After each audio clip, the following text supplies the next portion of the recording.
The first item on the agenda is to approve the minutes from May 23rd. I'm sure you all read them in detail. Approve the minutes, Mr. Chair. All right, we have a motion to approve the minutes. Have a second? I'll second. We have a second. Commissioner Townsend. I'll turn it on. Mike, can he? No, I don't want it. It's going to be a fun day arguing over seconds. We should compromise and do third. No one wants to get blamed. Any further discussion? All in favor say aye. Aye. Opposed? Very good. The next item on the agenda is public comment period. People here. Anyone have any comments? Suggestions? Criticism? Wonderful outside. Yeah, I know. Now we'll get this done. Yeah. All right. Next item, yes. Do the agenda, or was that approved? We did not. The agenda. Oh, sorry. We, It's Friday. I'll move. move to approve the agenda. No additions or corrections. Second. Second. All in favor? Aye. Okay, now we can go on to the treasurer report. Thank you. Thank you. Right. We'll be short and sweet. Yesterday, we sat down with Joanne. We went through financials.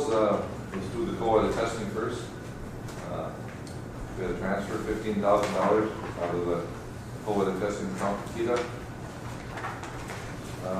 You just turn the page and open up on the inside. We have unpaid bills for JLR, or the JLR account of $7,978.40. And cold weather testing on the next page, unpaid bills of $6,822.54. Everything looks in order. There's nothing really that jumps out. Just real quick for Paul on the JLR bills, we have a from Jackson for $4,200, and explain what that one is. They have a series of trailers that they use for fast charging. So they wire up these trailers so that vehicles can plug into the trailers to fast charge, and they take them from location to location. So they asked if rather than do it, that Jackson could do it, and then we would resubmit a bill to JLR and get paid to JLR. So it's just easier rather than having Jackson go through the whole vendor profile and getting on the JLR to have us pay them and then get reimbursed. So this is a bill to be paid, and we have not been reimbursed yet from JLR. no, we will get reimbursed. Correct. Yep. Okay, so with that, I'll move JLR bills and for the testing.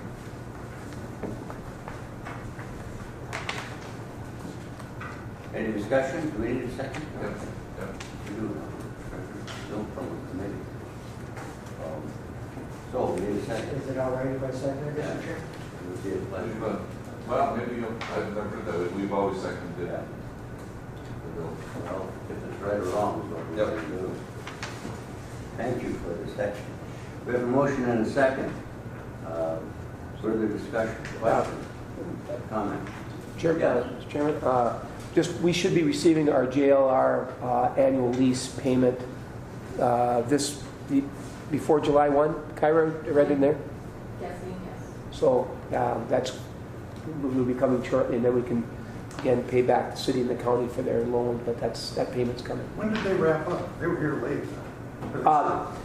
The engineers were here through March. They're still running vehicles through their durability. They'll be running them throughout the summer. So they're running 6 vehicles, 6 to 8 vehicles. Sure. Question. Paul, you're saying these charging stations, they have not went into electric driven vehicles yet, have they? Yep, they have had some here. They're going to have a full fleet here late summer. Yeah. They're in Phoenix now. They're going to be moving them up here, and they're spending a lot of money on electric. Right. Good. Any further questions? All in favor, say aye. Aye. Opposed? Continue. All right. So getting the Rita, we went through, we reconciled last month's bills and the checks, and we paged the back. And last page, and she got page 16 on it. So you have initialed it, the unpaid bills for $19,113.58, and that's kind of, is that all the bills are in now? Yes, it should Everything's in? be. Yeah, yep. Because you were waiting for one to get the other day, right? Yes, and I got that one. The only other one that we haven't received is, oh no, we received it. Okay, we're good. Sorry. So there's nothing there, all pretty small bills except for they roll over to Coos County, so I would move that we pay the bills for $19,113.58. Do you have a second? Second. A second. Any discussion, questions?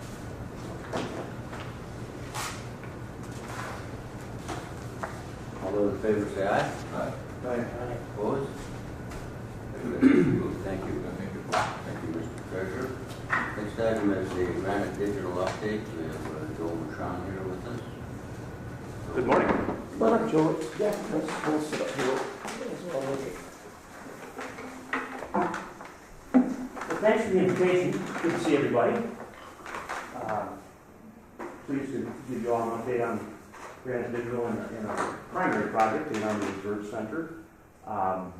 Very pleased to advise everybody that we're very, very close to beginning development on the Army Reserve Center data center project. We have executed the development agreement with EYP Mission Critical Facilities. We now reference EYP Mission Critical Facilities in that when we began working with Hewlett Packard, it was actually Hewlett Packard, much larger company than they are today.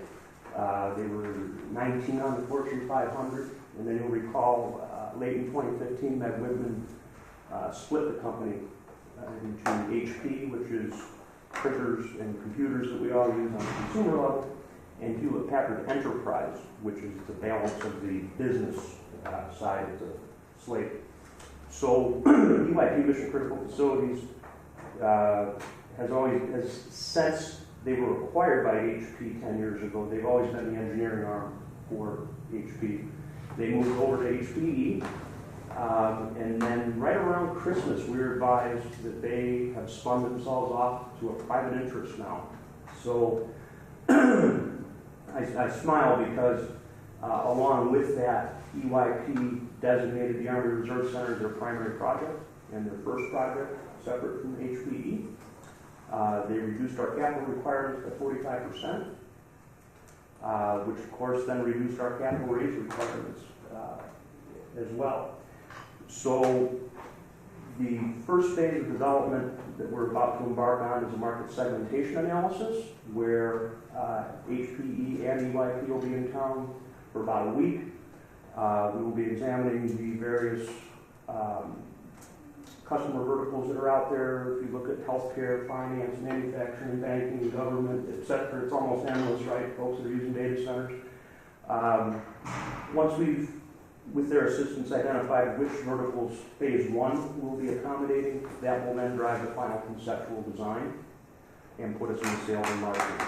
And that gives us everything we need to complete the sales and marketing campaign. We've already been talking with some very interesting folks as customers, some of which have contacted us organically, but most have come through either HPE or EYP. So Paul knows a couple of those logos. We're pretty excited at the potential customer list already before we even get into sales and marketing. So simultaneous with that, we filed the necessary paperwork with the Securities and Exchange Commission Q3 last year for our initial equity raise under Rule 506B, Regulation D, which is what is required to raise money for what they consider unregulated securities or a non-public company. So this is not an IPO. We're not on Wall Street. And that raise is open now. It's taken a few iterations, but at the moment, we would consider it topped off at $500,000. We need a fraction of that to to complete this first process, and the bottom line is we're about 100,000 away, which, you know, individually that might be a lot of money for any of us, but based on the scope of the project, it's a very small amount of money. What's real important is the money that we've raised, that we have committed right now, is all local. So the take-home message today is we would like to see that last 100,000 come locally, and then we'd be 100% local funded on this initial round, and that's stunning. I mean, that's been, it was part of the vision that we saw what that facility could ultimately be, how important it will be to our economy. Bringing in a couple dozen six-figure jobs isn't going to hurt the community, particularly with the recent business developments, which is not necessarily been positive. And then the glimmer was, wouldn't it be cool if at least that first round could come from local folks? And it's looking like it might very well happen that way. So we're really excited about that. I'm not going to give you a timeline because when did we first meet? 2010, something like that, right? First year in the county board. Yeah. Paul had hair when I first came to him in 2009. So I hope you're satisfied that we're close. This is year 10. That said, you know, it took a couple years before any SC finished the fiber run up here that we needed as a backup. It took GSA 3.5 years to finally get us clean title through the county. So we're used to waiting, but I don't think we've got much more to wait. So a little bit more fundraising. We'll get through these next initial development phases, and like to say we'll see cranes in the air 18, 24 months, something like that. That's the current update. I'd love to hear some questions. This is the first time we've been in a Q&A environment out in public. So I'm interested to see what folks have. I have a simple question. Yes. What are you speaking of with the verticals? What kind of an acronym is that for?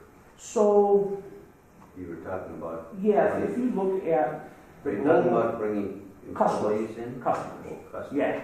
If you look at the global environment that uses data centers, whether they own their own, whether they're a tenant in a multi-tenant facility, which is what the Army Reserve Center will be, most of what's happening in the industry today is we have enterprises that have operated data centers for 10 or 20 years on their own property. A data center is extraordinarily expensive to operate, even for a company like GM, for example. The federal government is a classic example, where these enterprises or institutions are now seeing that it's much more cost effective to rent space in a multi-tenant facility than it is to operate their own, because then they shed the direct expenses of security, maintenance, the electric bill itself is extraordinary. So there's a significant efficiency in being part of a large center as opposed to running your own independent center. So knowing this, and EYP has done several hundred centers there, they track 200 of the most recent data center builds simultaneously, so they have a really good perspective over what's happening in the industry. So you take that data of who's moving and shaking, who needs space, who's going to need space in the next 5 years, who wants to be in an environment that has the competitive advantages that International Falls offers. The low annual ambient temperature, 37 degrees. Low environmental risk, earthquakes, tornadoes, hurricanes, flooding, terrorism. Who would benefit from being next to an international airport? We can get to the site in 5 minutes when you come off the airplane. So you take all these matrices and sort of overlay them, and then the output then will be which market verticals should we approach and build for. Again, be it healthcare, finance. They would be the customer. Yes. Right. Yes. So we're going to determine what customer verticals to build and build our sales and marketing and the facility around. And to that point that you mentioned the airports, a lot of people don't realize this, of course we do, but there are only 4 international airports in Minnesota. Right. We're one of them. Yes, we are. pretty amazing. It is pretty But good. otherwise, it's Rochester, MSP, and the Twin Cities and North. That's it. We're a good company. And Joe, so. Yes. And just can you refresh my memory, you know, your Granite Digital, I think, has a purchase agreement with the county. Correct. And I don't know what the dates on that, or does it look like, because it's 18 to 24 months, you're gonna have to look for an extension? Because I think there is a date. There is, March 1 or February 28th of 2019, and we're tracking that very closely. It may well be that we'll need an extension. We hope not, but it's also be it, you know. Well, if there's a crane in the parking lot, we won't. Mr. Chair, you know, I Joe and I speak at least once a week tracking this project, and you know, there's just so much work involved in this, both on the customer side and you know the fundraise side. But Joe was out recently out in New York and had a special invite for EYP and some of the people in the big players in the industry, and it's amazing. International Falls is on people's radar. They're talking about International Falls in New York City with the main players in the industry, which to me is remarkable, and it gives me confidence that this project is going to move forward and that you're doing all the right things and making all the right relationships. Fundraising, the small fundraise seems to be as challenging as the big fundraise. Yeah, once you get past we should that. probably speak to that. You know, what if anything kept me up at night historically, it was where do you raise $90 million? And that was always what I anticipated would be the difficult part. As it turns out, through Piper Jaffray Investment Bank, they already have the construction finance set up. And that's leverage on the pre-leases that come out of sales and marketing. So that was easy. It's this little $500,000 we need to get EYP started that has taken much longer than it took to arrange the construction finance. So it's funny, you know, when you go into something, you have some perceptions, and oftentimes they're exactly 180 degrees off, and that's what's been. So, you know, we can, if we produce leases, we can get $90 million in the bank tomorrow. Yet what's holding us up right now is, you know, a relatively small amount of money, and I shouldn't say holding us up. I mean, we could bootstrap the thing if we absolutely had to, but we wanted to get as close to that original vision as possible. You know, when you talk to $90 million and Commissioner Padlock and I and the city, you just think of the amount of money being spent in this community right now. Right. And the possibility of this, your project. And we've got the sewer project, that's $16 million. We've got airport phase 1, phase 2, I don't know, 12 million, whatever it is. We've got the possibility in the next 3 years of rehabbing the runway to $232 million. Right. That's some serious change being spent in this community. Absolutely. And the project behind you, Brian. Yes. Yeah, Up on the board there. Yeah. and it's all good infrastructure. It makes us stronger as we go forward, and it'll help draw more. We think the data center industry is going to use us as proof of concept from what we're hearing. And this $90 million is phase 1. There's a second phase in our reserve. We've got 2 other properties, one of which we have control, the other will have control soon enough. And we think that once phase 1 is lights on, we will likely see even more activity from other players in the industry. Well, yesterday we were on a teleconference with our technical people and engineering from one of the big 3 tier 1 global service providers of fiber and data center, and we were looking to them for a way to interface into their global fiber network to augment the 2 regional service providers we have in town already. And not only were they eager to do that deal, and we laid out all the parameters for that deal yesterday, but then they came back and said, we never realized how unique geographically you are relative to looking at Toronto, Winnipeg, Chicago, Minneapolis, Omaha. So we're recommending to our executive management that we not only do this build, we put here in that facility and light up some services for the region. So we went looking for a vendor yesterday. They're tracking us close enough that they want to become a customer. So the future looks really, really good for this. Well, my point that I'm kind of getting at, I mean, you're out there looking for financing for people to join in. Right. And if you can use with the state of Minnesota, with the local economy, what we're putting back in this community it's got to be a draw for them to say, hey, these people, they're not giving up the ship, they're moving forward. Exactly. But we're going to spend about $100 million. What is it? 4 or 5 years.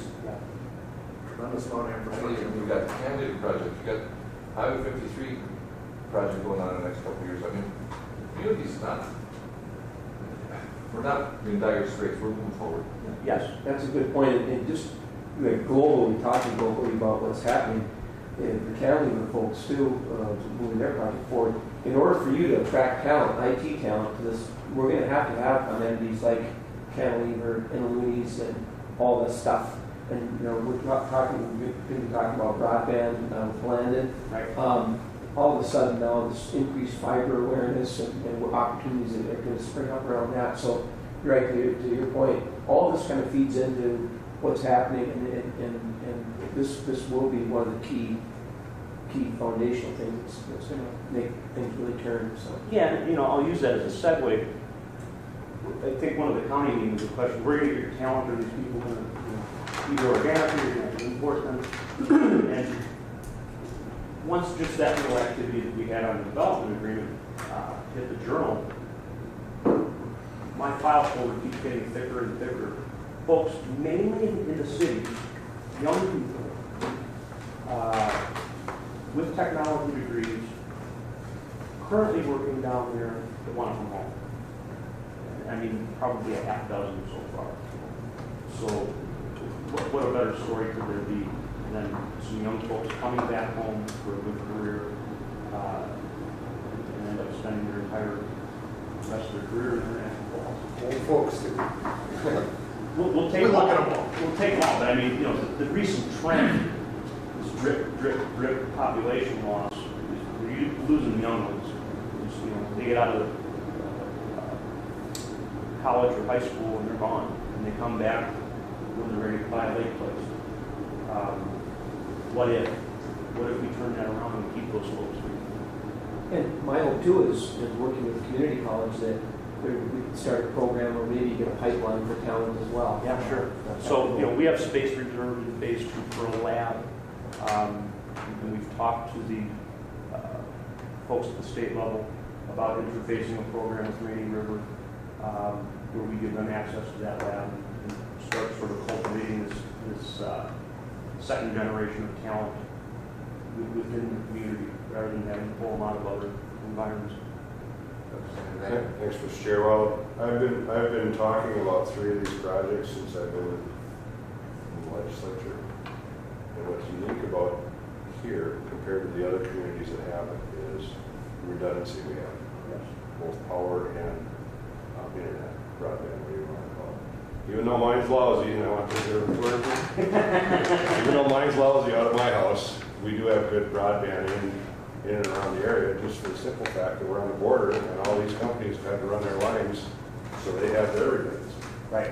I've got 3 that go by my house. I can only access 1, but I have 3 that go by. And so that's where these things like that, and the other communities that have tried this, it's failed because of that. They've got, for instance, only propane heat or only electric heat, not natural gas, propane, and electric. And just the things that you need to be able to back up all these systems to make something like this work.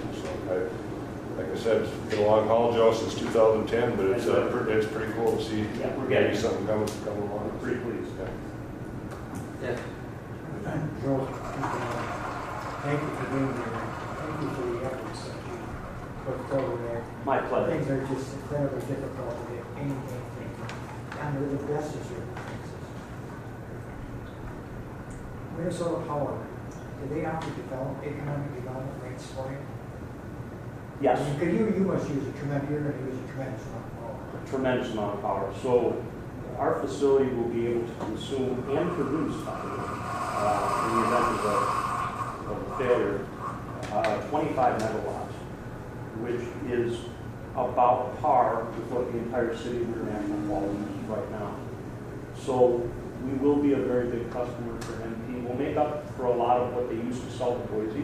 Boise went all over PCA, went almost all 100% self-produced power. We have a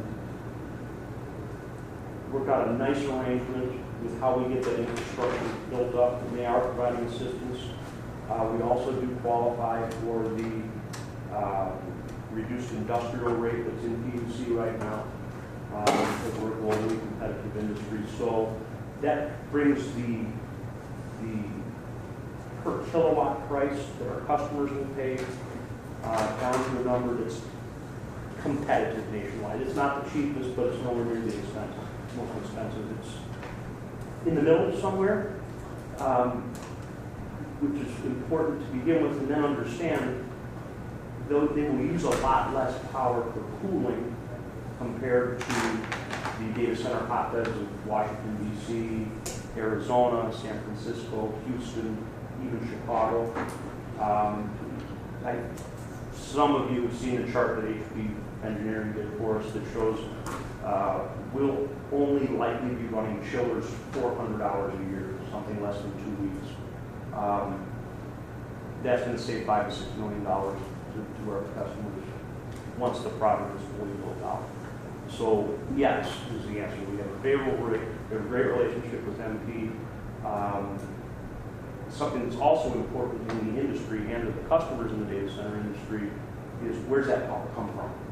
So the best rate is clean coal out of Grand Rapids, but we can also sell or use, if you will, wind, solar, or hydro, all through MP at about a 10% upcharge, which is pretty attractive. So many of the clients these days are saying we want 100% alternative energy powering that center, and MP can provide that for us, particularly with the new 500 kVA line coming through the county right now, right? That's another 500 kV hydro that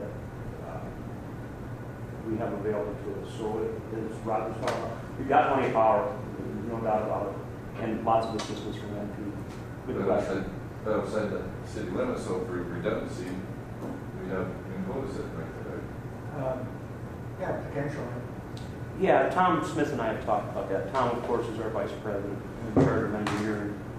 And at some point, probably not Army Reserve, but maybe the second or third project, we may need to leverage the substation out by the airport and turn a little of North Star's power as well.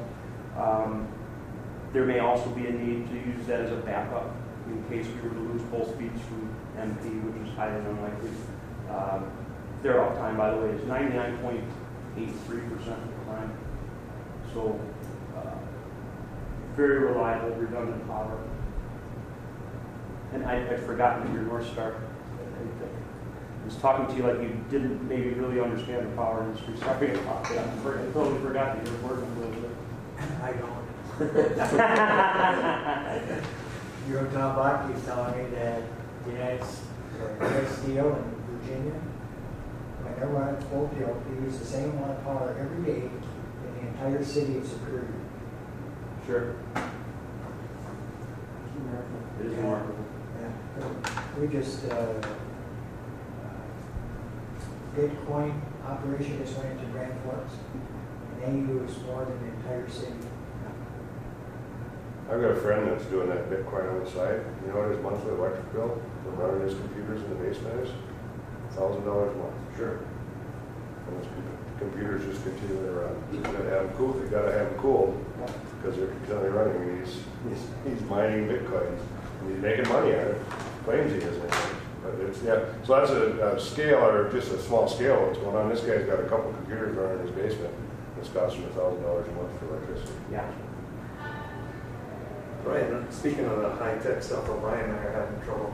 In fact, you two were involved in those leases that we made to those tower companies. Yes. And they just took one down off the old fire station here. But I was up way then I had no trouble with the signal from Verizon, so we need to research that. But the rumors out that supposedly Verizon has left Blackgate Tower. Who knows? I don't know if this Left what? they've decommissioned the Blackgate Tower. Well, But we still have the tower behind Yorgie's there at the house. That's AT&T though, I believe. It's not notified. And they've never put a thing on it. We got them right on that. So in the future, what we decided is that we're not gonna allow any more permits unless we have a guarantee of them utilizing it. Otherwise, they just sit there and, We got another one, if you go south on 53, just south of Cook, there's another one on the left-hand side when you're going south. And it's a new tower, that all it's on it is light, and there's nothing else on it. so it's almost like they've been doing speculation, I mean, getting back to. Well, and they are doing some speculation. I think we all understood the same thing with the Doherty Tower. AT&T was going to populate that. Our assumption was they were waiting for the fiber feed, so they didn't have to do a microwave link like the Verizon tower. That's never materialized, but I can assure you what is coming. We won't be the first community, but 5G is going to require a lot more towers than we have now. So be prepared for some permitting processes that will need to happen to make that technology work. We ended up looking bad because we're done. Yeah, right. We had opponents and we said, hey, this is going to improve your, and that hasn't occurred. So Short-term issues. These are short-term issues. it's been a few years. Yeah, as the technology changes, 5G is going to be game There'll be changer. more demand. Oh, yeah, absolutely. Any other questions, comments? Thanks, Joe. Thanks, Joe. Thank you. We are planning our annual meeting towards the end of summer. You all have an invitation to the reception. We hope to see you there. Have you around? Close. It'll be at the bank. Close to the island, yeah. We hope to see you there. Thank you for your support. Thanks for the time today. Everybody have a great weekend. Enjoy the rest of summer. Thanks, We'll Joe. see you this afternoon. Yep. Pleasure in town. Good to see you. Have a good weekend, everyone. Thanks for all your work. Thank you.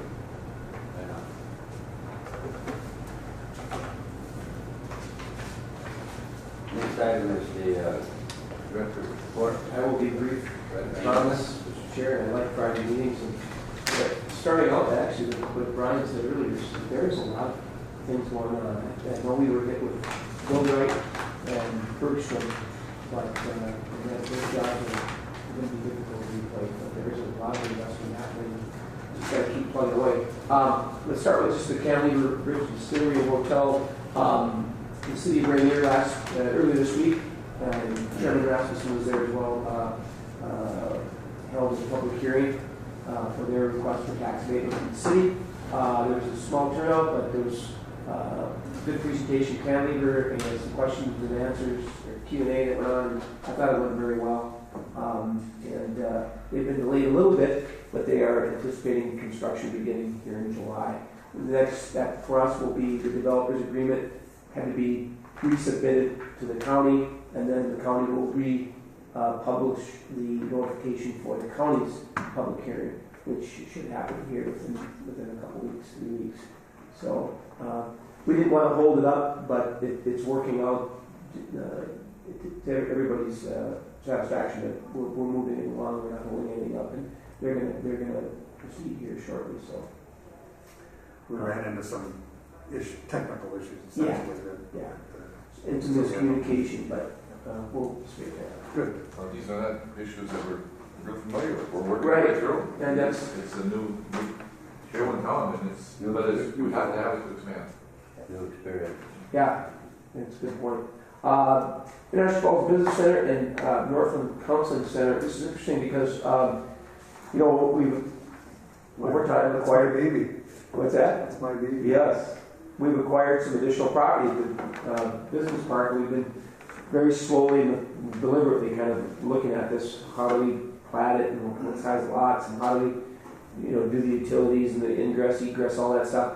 And going through that process, well, during that time, Allison O'Hara of Northland Counseling approached me about needing some help finding a potential new site for Northland Counseling Center, which is currently housed in Bacchus. They're just outgrowing the space there, and even with additional space in Bacchus, they're outgrowing it. And so we went through a list of available real estate and buildings and really couldn't find anything that met their needs. And then I mentioned that we're expanding in the business park.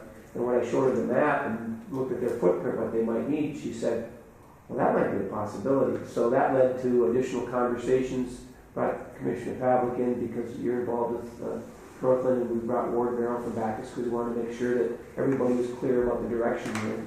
But it looks like that might be a real good potential on the 2nd Avenue East side of putting a new office space for them there. So that kind of, it dovetails nicely into where we're at with the planning process to involve an actual tenant to help us in the design phase of it. So we're continuing to, and they've got a lease with Bacchus through the end of the year. This is going to take some time to put the financing and all that together, but in any event, we'll look toward hopefully housing them at some point in the future, and then working with Bacchus to find some more tenants to fill that space. Okay, just comment briefly, Mr. Chair, on that. At this point, Chris tells me that seems to be the most likely site, so I just wanted to let you know that. But then we have Bacchus AD, because, moving Northland out of Bacchus, Northland is a key tenant for the Bacchus, building, and I hope we can work with them, and we got to get something back in there so that it can remain sustainable. But Northland, I've chaired it for many years. I went on that board 26 years ago as a favor to Commissioner Chuck Lepper, who needed someone to go to that. I said I'll go for 1 year because nobody else wanted to go, and I've been there 26 years.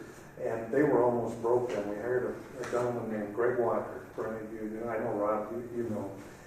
And he took a whole different approach to providing mental health services in the region. And he told me something, and I said, well, how are you going to help these people? And he said, Wade, we can't help anyone unless we're successful business first. And it was a great lesson for me, even at the county and the other things that we do. But he turned that organization around within a couple of years and has grown steadily ever since. And look at the services it provides throughout the region. And of course, we're a big part of that. So they're as solid as you're ever going to get. And this is a big move by them to expand services where it's needed here in Koochiching County. Yeah, it's a good need. Yeah, and Paul, we're involved in the planning, and this is Northland's exciting because it's kind of fast track with what we talked about in the business park, but and I live on 2nd Avenue East, but the business park needs to expand, it needs to be used, but we've also, when we're doing the planning, and David, even Northland has requested some green space. Right. And obviously we would buffer the community away from that business park and all the hustle and bustle, but I think it's exciting to get some tenants in there. Right, and the mental health needs of the county are growing, which is troubling in of itself. But they're bringing counselors in, and they're good paying jobs, and if we can meet those needs there, and as we talked in the planning process, those lots that face 2nd Avenue, maybe it's not as we restrict it to more of a office, more than an industrial type of utilization there. So.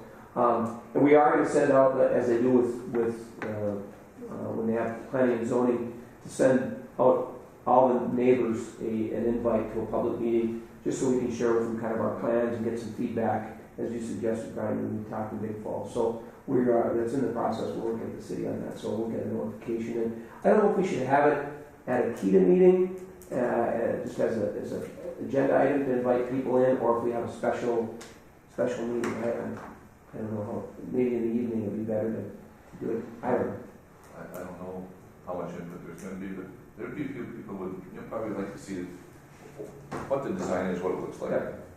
The expansions we've done, especially in Grand Rapids, we've had an open house, for the public to come see our ideas, and then after it's built, we bring them back in again.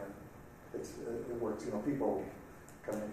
I'd love to, Rob has seen this because he sits on the board with me down there, but I'd love to get you guys down to Grand Rapids to see how they built facilities in Grand Rapids, blended them into the community, and yet kept them separate. So there's no, and that works for both sides. The public, wants some separation from homes because it's almost like a business, but on the other side, for the clients, it works very well. Right. It's in the community. And they have some very unique needs in terms of security and privacy that are really clumsy where they're currently housed. And I toured it with her, and I could see firsthand, it's like, oh yeah, this would be difficult with some of the issues that they have with some of their clients. Well, anyway, that's a lot of jobs too. So. Steve Greitzer of Community Partners Research will be here Monday. he'll kick off the countywide housing study. We're excited about that. We've already given him a list of people, contacts that throughout the county that he should be meeting with. And so he's going to be spending some time up here talking to realtors and bankers and social service people and community folks. So you probably have a chance to visit with him. A couple items on the miscellaneous, and this GPAC is an executive search firm based out of Sioux Falls, South Dakota, and David Good is one of the principals that started it. He's from Northland, and Mike, you and I got a chance to visit with him, and Commissioner Skoye. He started this little operation in Northland. He started looking for some additional employees in and around the Northland area because he's spending more and more time as he's connection to the area. And he found a couple of people that were kind of underemployed and trained them, and they're working out of their homes and they're making a very good wage. I mean, very good wage. And he likes the area and the work ethic, and he thinks there's more opportunity within the county to hire some folks that can work out of their homes. So he's reached out to us again and said he'll come up and visit with us and kind of give us an idea of the kind of skill set that he's looking for. But he's very passionate about what he does, and I think there's some opportunity, especially people in the southern part of the county that may be able to work out of their homes too. So we're going to continue to work with him on this. We've got a business park there to promote too. Right. So, He's got a place, and he flies, right? He and his family fly into Northland Airport. So, Berkshire Wood Products, as we learned earlier this month, they closed their doors on June 15th, and they've been a fixture in the community here for 30 years, providing pallets to PCA in Boise previous. Mayor Anderson and I just met with them just to, if there's anything we could do. I know that the folks from the work center have met with them, the employees, to talk about some of the benefits and such. But anyway, we met with them just to see if there's anything we could do, any role we could play. Anyway, that's 23 jobs on top of Bill Breaks, 43 jobs. So it's troubling, but we worked with them on that rail extension. Right. You can't find our people to work with. I wish we could. Yeah, and it reinforces the notion that it's, even for an established company like that, with a partnership, that it's perilous. I mean, it's economics are just, it's very tough. And, Broadband and Technology Committee, we got some good news. Earlier this week, we were selected as one of the 4 Blandon broadband communities, meaning we'll get systems for them for 2 years. We've got established a steering committee that's going to be meeting with Blandon and starting the process. But we had a chance to start in July or wait until January. And the consensus at this point is wait until January, because if we went in July, the other 3 communities for this round are in the southern part of the state, so we have more travel. If we waited until January, they're in the northern part of the state. It would just make sense to wait until January. So, and Harley and I did meet about the technology committee, and this comes on the heels of this, which is good. We'll be meeting with, as part of this Blandon group, to create a technology committee that will work beyond the scope of the 2-year Blandon project. And we're talking about people, the makeup of who should be on there and what kinds of things we're going to be involved with. But with Joe's project and the Blandon thing now, it's very timely to create some people, because I don't speak the IT language. That's obvious up front, but to get some people around the table that can help us with projects and even the build out of additional fiber. Just when you say you don't speak the language, Commissioner Conlon and I don't, and Mr. Hanson, when we were sitting there, whenever the IT people come before the county board and ask for something, we just go, yes. I mean, it is, you really need to be versed to understand what's going on. So right. It's great to get this maybe. Right. And there's going to be opportunity, like say Bitcoin. I mean, who would have, 10 years ago, Bitcoin. Personnel committee, it's time for annual review, so I'll be conducting Kyra and Joanne's review next week, and working with the personnel committee to go through that process and just look at some recommendations. So I'll be reaching out to the personnel committee here in the next couple of weeks here. And then we're putting the finishing touches on our next e-newsletter, which we will release next week. And as you recall, every quarter we try to put out a newsletter that's talking about what's happening in the county, and then we highlight certain businesses or individuals, and we also do a quality of life piece. So it's that'll be next week. So with that, Paul. Yes. Paul, I enjoy looking at the director's report. It gives me some little bit more insight into what you're doing. I was wondering if there's any way we could make sure the small cities in the county receive this via email or something. Well, and maybe they'll want to put it in their packet for their culture Sure. or something. Or when I said small cities, I guess we should include international falls too. Yeah, you send it out as Yeah. All the organizations. How do we get it first down? Bring it on. via boat. But good recommendation. Thank you. I will do that. Any other questions? Director now? All right, move on to city and county updates.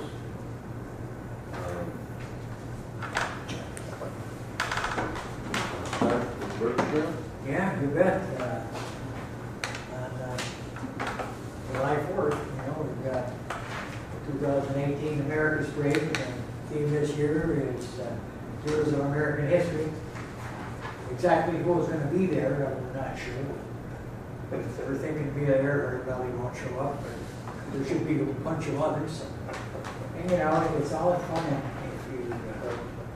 if you really want to talk about old-time fellowship and celebrating independence. We're going to try to do that. The Fort Francis Highlanders will be there. And I think even more uniquely, if you'd like to stay, we have the world's greatest pot. We generally feed a couple hundred people and try to have games of skill and fun for both kids and adults. And we'd really like to see there. You can go, and it's been done, I already did it last year. You can come to the Birch Hill Parade, you can come to the Falls Parade, you can go to the Big Falls Parade. Make a day of it. And it's fun and it's done in a great way, so we'd like to see you there. The other news in Birchdale is, and Paul has been looking into this a little bit more than me, but we've been assured that new fiber is going to run from Vidette all the way to Branch Avenue Park. And that should really accentuate the service that the people have out there now. And in fact, I noticed the last few days there's been a pickup from Texas sitting at the Birchdale Community Building. It's got Wi-Fi there, and they're working. So, we're hoping to attract more ideas and more people like that. So we'd like to see it there. In Big Falls, they're still working on a DNR grant and process for the park. And of course, they're being held up a little bit. They're waiting for clearance from, I don't know what the SHPO is. Simple. State Historic Office. And national, and the national history. North Home, new apartment building is breaking ground next month. The Snowmobile and ATV Club is still planning on a new building this fall. And the 2019 sewer and water project is moving forward. And they're prepping for the North Fair, which will be in August. So I did hear from Bill Fort that their projects are kind of starting to wrap up in the town. If you haven't been there, really, once they get the streets completely done, what a little community that's in. And then Rainier, there's so much going on there that I don't have time to tell everybody about it. The other thing about the Birchdale Parade is, in the past, KCCTV has been there, and Darcy, we'd love to see you again. Okay? Then we can see the highlight reel. I have good information that Sasquatch is actually going to be in the parade. He's going to be in the parade, and my understanding is that prior to that, he's going to start showing up here and there. And I saw a picture of him just a few days ago with a hat on, fishing rod, and his tackle box. walking right towards the river. You know, do a little shore fishing. Hopefully it doesn't go in Canada. I think I met a couple of those guys at your hunting gathering, so. Good report, thank you. All right. Scotty? Thanks for Representative Oakland being here today, and I think at noon they have a luncheon, and Senator Locke will be there, so if you're available, I think even if you haven't signed up for lunch, you can go listen to him and give him a bad time. There you go. But, thanks for your efforts. I know it's a difficult session, but just what's going on around the community. I mean, you can't go anywhere. There's vehicles and traffic, but you see how much truck traffic services this city, this community, and that mill when you shut down 332. I mean, it is crazy. And then there's a lot of people going to Canada too. There's just a lot going on. Just travel up and down. There's people everywhere. It's great to see. Everything that's happening is dollars coming into the community. So that's great. Commissioner Palick had to go to on what day was that? Wednesday. You had to go to the sewer project, the Joint Powers Board. So I had to continue on with Mayor Anderson on the airport. We hosted the FAA and MnDOT Aeronautics. Great people, great people, very knowledgeable, and they're doing everything in the world to try to help us out on that airport, and try to get us the money we need for the upgrades for that runway. So it was a long day, but very interesting. Yeah, I told Flora, I said, I don't know what you did, but you're on our side, and they're really supportive, and they really. Oh, that's right. Yeah. We were there too long. 6 hours. Yeah, you can. Yeah, but it was very, very productive. And so was Gary there too. You know, you look at these federal agencies and even state agencies, and oftentimes you're at odds with them, or they're putting up barriers and the process that's up. These folks are like, what can we do to help? And when they say FAA or MnDOT's coming to the airport commission, you go, ooh, what did we do wrong? They're not. They're there to help you. Yep. And they were great. What's the anticipated date for the airport? Well, it's kind of in flux right now, but it looks like the engineering is going on right now. SCH, our engineering company, is doing a great job. Engineering now to, I think, 2000, possibly 19, to do the north 1,000 feet. And then engineering 19 and then construction 2020, the taxiway is going to be upgraded to a runway so that we do not lose commercial air service while they take the center section of the airport down in 2021. So it's going to be about a 4-year project, but we should not lose commercial service. No, Ryan and I are busy. I mean, Good. we've got a lot going on. So most of, to tell you the truth, we've got more activity throughout the county than all the years I've been in commission. And we're talking millions of dollars from investment. So, little for it. I mean, here, I can't get out of my house because they're rebuilding an entire bridge over CDM. I mean, Last night, they had the highway shut down and they never had anybody up directing traffic. We do talk about a snafu. Because they had a truck sitting right on the bridge and they were unloading steel. Sure. Wow. And there was a train across the tracks. It was bound up. A lot of people have been detouring through Radiator, of course, to get around it, but it's a mess, but It's going to be great. when it's done, big improvements. Representative Ed? Well, it's great to see the amount of investment that is going into the community. It's good to hear that kind of stuff because believe me, it's not happening in all 3A. I would say with this one in International Falls and what they have going on in Grand Marais, there's a lot less going on in all the rest of the city. So it's a tribute to what you folks are doing, what the county and the city are doing, and the community in general that's making this place hum along even despite our setbacks. Mike, you talked about the SHPO office.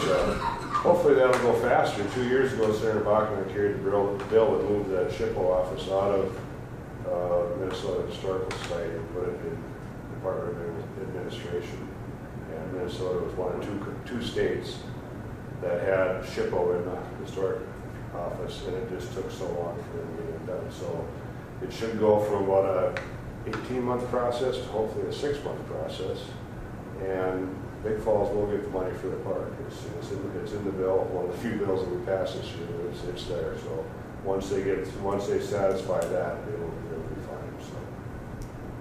Hey, Representative, thanks for your work on that. And last meeting we were in at Big Falls and got tour of the site, and I hadn't been back there for a long time, and I forgot just how nice that property is there and how it will complement what they have. It would really be a destination. So, thanks. Yeah, we took a tour of that yesterday. I had to go to Grand Rapids for another event, so my wife and I drove in to take a look at that. There's a lot of water coming through there. It's too bad we couldn't get that turbine going again too for Big Falls. Anyway, that's something else. So. Brian?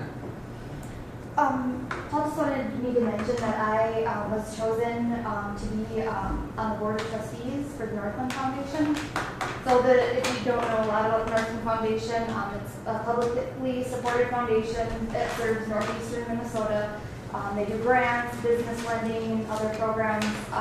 They strive to help people and communities of our region.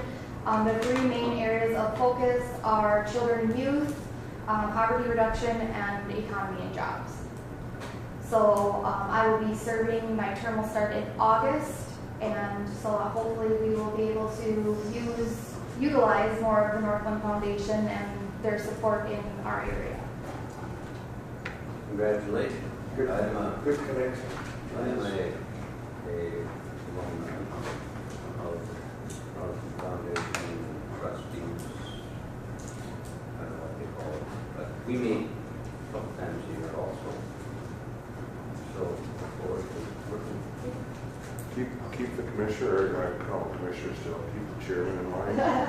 No, Tony's a good supporter of International Falls, so that you'll be a lot of admission to be always a good supporter. So. I think it's a terrific connection and fit for John's office here. No, it's interesting because we're on the ARDC board, and the revolving loan fund through ARDC often works with the NERF Fund, the Northland Foundation as secondary lenders. So they've been real active last couple of years, especially in providing business loans in the region. So. Can I just add one thing, Mr. Chair? Speaking to that, we're all involved in all these projects and things, but nobody can do anything on their own. You have to have the relationships, and Northland's a good example.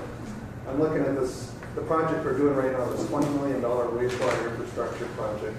A lot of people contributed to that. Certainly Rodney, Sir, Bach, David, Dill. But politically, on the political side, Tom Rukavina, and again, known him for 26 years, it's not something that the county board could have done or I could have done myself. You had to have that type of relationship. And Tom Rukavina got me in to the funding agency that we needed after looking for the money for 10 years. We were $7 million short at that time. Got me into the right place, and we got the money. And so again, we do work regionally, and it's a good point. Now, there's been many times when we've sat here and didn't have a lot of projects going, but other areas did. It's just a matter of what you can put together, but you need help to do it. It's not done by one person or even one county board, city council. You have to have those relationships with other levels. But you have Northland, you have ARDC, is it Northland? Is that Randy Lasky? No, Randy's retired. Yeah. And all these groups, and they're there to help. Yeah, they are. I don't know what the relationship with, how do you separate Northland Foundation from Northland? Do they kind of work together? Or That's one of the, they do a lot of deals together. ARDC and they all work together? Yes, they all, well, Randy Lasky came out of, the RBC originally, but Tom Vernier, he was an RBC, so all that, they all feel each other and but they all cooperate on deals, funding, funding for businesses. We were there yesterday. Yeah. Well, it's interesting. I just had some individuals that are looking at a project here. Hopefully, I'll be able to report on soon. That we're looking for some real specific regional information on lending and and climate, and he said, is there somebody, well, I said, well, the guy that I know that's most wrong with the region is Bob Holmquist in terms of, and talked to Bob yesterday, and said he had a very good conversation with him, and thank you for the referral, actually, but the guys called back and said, wow, that saved us a lot of time and really helped us solidify some things and gave us some ideas about other things. So those relationships region-wide are really important, yeah. All right, any other, we need to set a date, or we need to do the public comment period first. Any comments? Thank you for attending. Citizen, he always shows up, Crystal? Good. He always shows up and oversees and keeps us in order. And we appreciate it. How's the Crescent Drive project? Is it started? They've almost finished the utilities and the ditching. It looks just awful, and they're making wonderful progress. Yeah.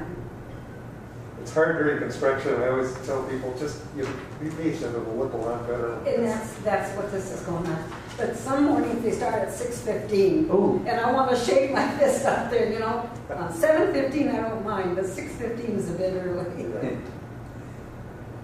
All right, July? Everybody not, No.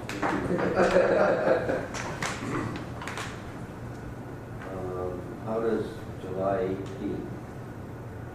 No, I have nothing on the, that's third Wednesday, huh? Yep. That's our general third Wednesday, isn't it?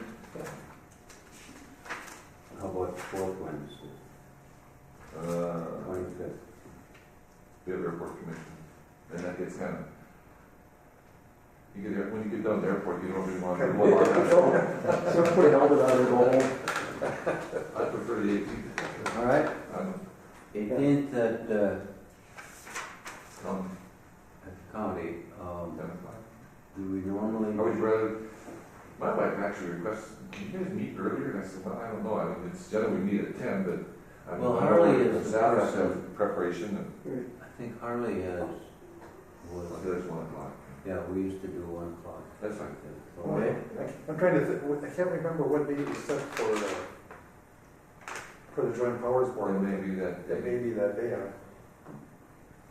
Carol's not here, so she got my book. Can't remember. Either 1 o'clock? What kind of did he say? All right.